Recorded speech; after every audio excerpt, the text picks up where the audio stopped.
Alice just showed you in the author she talked about. Raise your hand if you can tell me what author we talked about. Kaden. Mo Willems. Yes.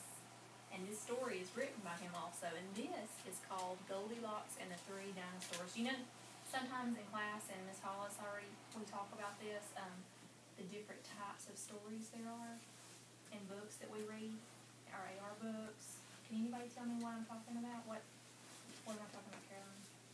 You're talking about the books we check out. Yes.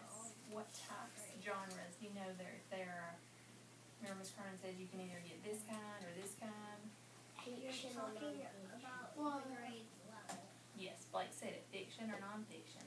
This is a fiction story. Isn't it? What do we know about fiction? Made up. It's made up. And the type of this story is a fairy tale. So I want you to listen. Raise your hand if you've ever heard the story Goldilocks and the Three Bears. We all know that? Yeah. This is kind of similar. So in your mind, I want you thinking about that story while you hear it, okay? Miss Carmen, I know.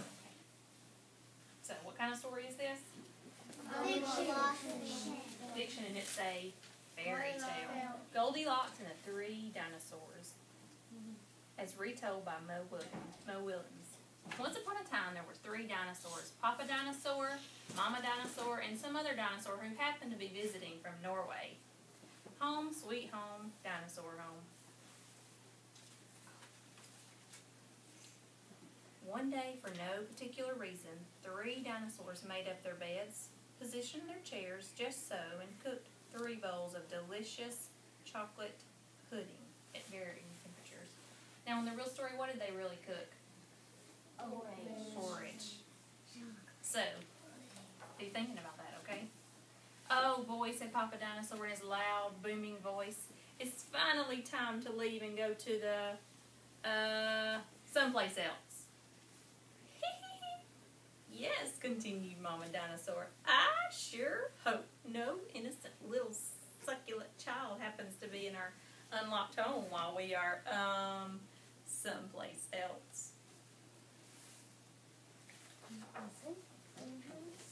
Then, all of a sudden, another dinosaur made a loud noise that sounded like a big evil laugh, but was probably just a polite Norwegian expression.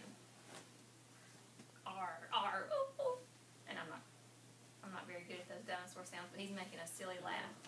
The three dinosaurs went someplace else and were definitely not hiding in the woods, waiting for an unsuspecting kid to come by.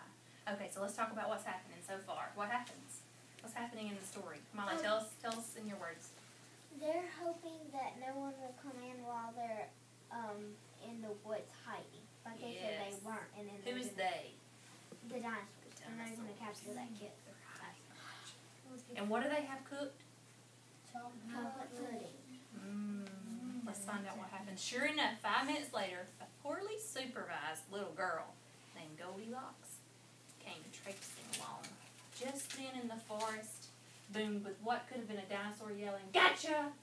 But I'm pretty sure it was just the wind.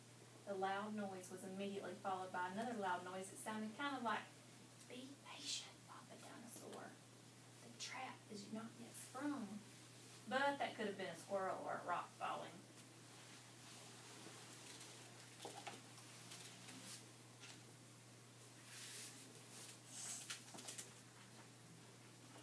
Either way, Goldilocks was not the type of little girl who listened to anyone or anything. For example, Goldilocks never listens to warning about the dangers of barging into strange, enormous houses. So as soon as Goldilocks came across a strange, enormous house, she barged right on in. Sounds like Goldilocks doesn't follow directions, does she? Doesn't mind. She walked into somebody's house. And it's not good that she's not supervised, is it? Inside, Goldilocks immediately smelled 3 bowls of delicious chocolate pudding.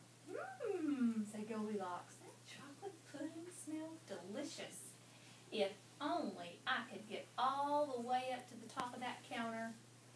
Then Goldilocks noticed a very tall ladder that just happened to be there and certainly wasn't left on purpose. Was it left on purpose? Yes. Goldilocks climbed up the ladder and found herself face to face with 3 gigantic bowls of chocolate pudding. First bowl of chocolate pudding was too hot, but But Goldilocks ate it all anyways because, hey, it's chocolate pudding, right? The second bowl of chocolate pudding was too cold, but who cares about temperature when you've got a big bowl of chocolate pudding? Not her, and you can see her dipping her face down in it. The third bowl of chocolate pudding was just right, but Goldilocks was on such a roll by now, she hardly even noticed. And I love these illustrations, because see how she's like laid into the bowl? That helps you to know that it's fiction too, because can a person really fit into a bowl? No. See how they use their illustrations to help tell the story? Soon, Goldilocks was stuffed like one of those delicious chocolate-filled little girl bonbons, which, by the way, are totally not the favorite things in the whole wide world for a hungry dinosaur. Tired and groggy, Goldilocks noticed 3 chairs in the living room, so she climbed down to the ladder and walked out of the kitchen. The first chair was too tall. The second chair was too tall. But the third chair was Miss Kelly, I saw a cookie box and it had a blue thing in it. It was too tall. Goldilocks wasn't going to climb that high just to sit in some chair, so she hiked over to the bedroom. When she got there, Goldilocks noticed that the beds were also gigantically big. What is going on around here? Groaned the exhausted little girl. The bears that live here must be nuts. So what if Goldilocks thinks that live there? Bears. Why would you go into a bear house? She don't care, does she? Any dinosaur? Just then, the room filled with a loud, booming noise that was either a passing truck or a dinosaur gloating. A few more minutes, and she will be asleep. Delicious, chocolate-filled little girl bonbons are yummier when they are rested. Even a little girl who never listens to anyone or anything had to hear that. Oh no, in the windows. Like, you can see. Goldilocks took a minute to stop and think, which was longer than she was used to stopping and thinking. Hey, she told herself, this isn't some bear's house. This is some dinosaur's house. Say what you like about Goldilocks, but she was no fool. As quickly as she could, she ran out the back door, and she got out of there. Just then, a loud plane flew by, which sounded pretty much like a trio of dinosaurs yelling, "Now! Charge!" Or the Norwegian expression, "Chewy bon time." Suddenly, and completely coincidentally, 3 dinosaurs rushed through the front door. But they were too late. Why not go up the back and chase out? Goldilocks was gone, and all that was left in the house were 3 disappointed dinosaurs. The end. Yeah, look at the little dinosaurs crying. And the moral is, if you ever find yourself in the wrong story, you should leave. Was Goldilocks in the wrong story? Yes. That's pretty cute, isn't it? So, what happened to Goldilocks? Who can tell me what happened to Goldilocks in the story? She thought it was a bear house, but it was a dinosaur house. It was, and she realized really quickly the author wanted you to know what about Goldilocks in this story? She was in the wrong story. She was in the wrong story. And she went back to Hope Will's story. Then who's supposed to be in the 3 dinosaurs? Do you see how the author just kind of created a whole different level of a fairy tale? So he took one story, which was what, Goldilocks and the 3 bears, and then he made up a whole new fairy tale about Goldilocks and the 3 dinosaurs. And he even put new twists on it, didn't he? So the activity that we're about to do is we're going to do a dinosaur hunt in our classroom. What's that mean? I'm going to show you. I have printed off paper dinosaurs just to put a little twist in the activity. These are paper dinosaurs. You are going to walk around the room. I believe there are 8 of them. They're not hidden very hard, and you may already see some. You may only get one. That way, that gives other people a chance to get one. So if you find one, come back to the carpet. Listen, there's no running, there's no pushing, there's no shoving. If you do, you're out of the game, okay? Okay, see if you can find one. Walk quietly. Come back to the carpet if you find one. You can keep looking. I still see some. I know. Look around the room. Think about where. I see lights. Me too. I see one. Sit on the carpet if you have one. There are only 8, I believe. I still see one. I still see another one. I still see one. You only have to get one. Aha! Heidi. I still see another one.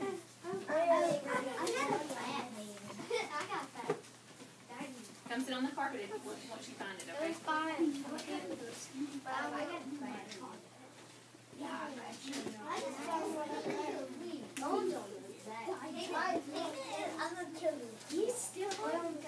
Y'all, if you're on this side of the room, you're very cold. If you're on this side of the room, you're warm. Also, I went over there. Chad found it. Okay, I believe that's all of our dinosaurs. So let's come back to the carpet. Let's talk about our next. I got one. Okay. This one, but I just got it. Okay, what I'm going to, listen, get on your bottom and listen, okay? Catch your bubbles. What I'm going to let you do, remember, I'm still going to give out prizes at the end of the lesson, okay? What I'm going to let you do is you're going to go back to your seat. And you know, authors and illustrators, wait, in just a minute I'm going to let you go back to your seat. Authors and illustrators, what does an illustrator do? Write the words. What's an illustrator do? Draw pictures. The author writes the story, right? Yeah. Well, in this case, you're going to get to be the author and the illustrator, or the illustrator and author, and you are going to give me a new cover page book jacket for it. We're going to pretend we're doing a new story. We're going to pretend we're putting a new twist on it, okay? It's Goldilocks and the 3, whatever you want to create, okay? This is going to get to be your story. But today we're not going to write it. We're just going to come up with the idea. So you could do Goldilocks and the 3 goldfish, Goldilocks and the 3 pigeons, Goldilocks and the 3 babies. Whatever you want to create. So what you're going to do is you're going to fill in the blank that tells what your story's going to be about, and then you're going to draw the illustration, kind of like Mo Williams did for his book cover. Okay? Okay. If you're a girl, I want you to go quietly back to your seat. If you're a boy, I want you to go quietly back to your seat. Go ahead and get your crayons out. We're ready to get started. Hold on.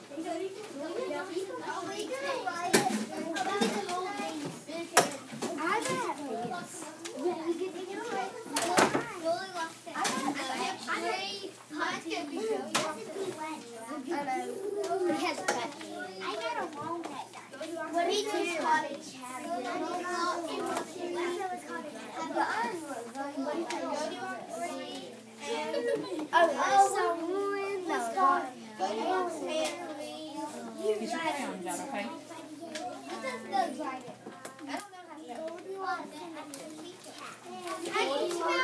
I hear great ideas. I'm going to put the book cover up here so you can see it to kind of remember. Y'all know what the story's about, though. You have to be creative and come up with a new idea. Dragons. Just fill it the best you can. How about we will do, I'll write them on the board for you.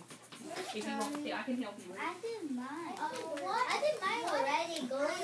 Listen, draw your picture and then we'll come back and do the words, okay? Draw what you want it to be.